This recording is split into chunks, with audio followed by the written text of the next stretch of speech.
Hi, it's Callie here. Our presentation is on RFID, and my group mates' names are Matthew, Paula, and Vasu.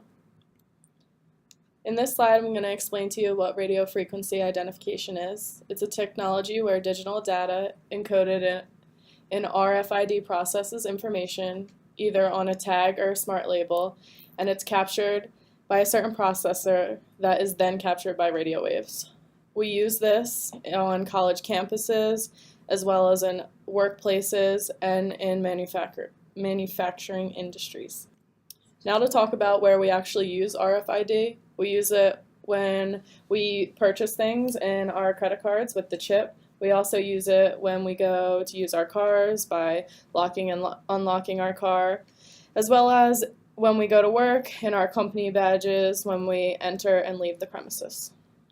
There are a lot of benefits when it comes to RFID. For example, it does not require visibility, so if it's in your wallet or something, you can still scan it without taking it out. It's also lower cost than a barcode, and it's more efficient. Fuck my life. Why did I say I paused it. That's fine. You can say Now, just read the other 3 points and be fine with it. Traditional barcodes can hold. Okay, so it can hold more data.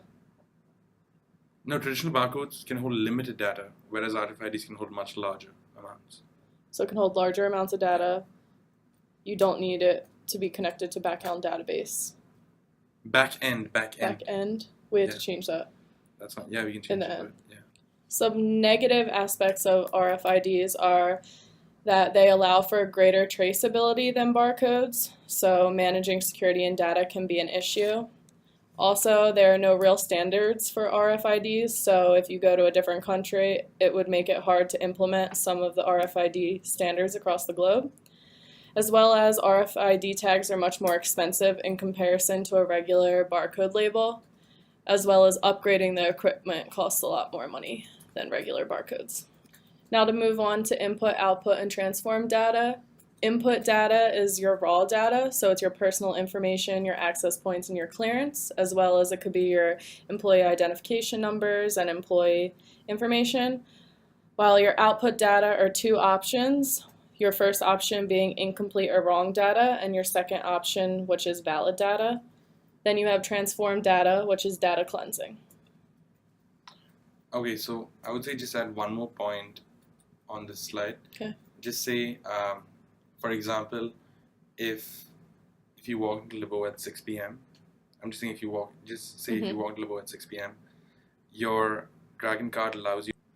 The next topic is concerns. So some concerns with RFIDs are that they allow for constant monitoring and accumulation of significant amounts of data. So the example we talked about is the university dorms here on campus. So when we enter and leave our buildings and apartments, they know exactly the times. They also can monitor the elevator, so they can tell if we're taking the stairs or the elevator, as well as the information. If this were to fall into the wrong hands, it would reveal a lot of personal information about your whereabouts. This last slide is just the references of where we got the data for this presentation. Thank you for your time watching our video.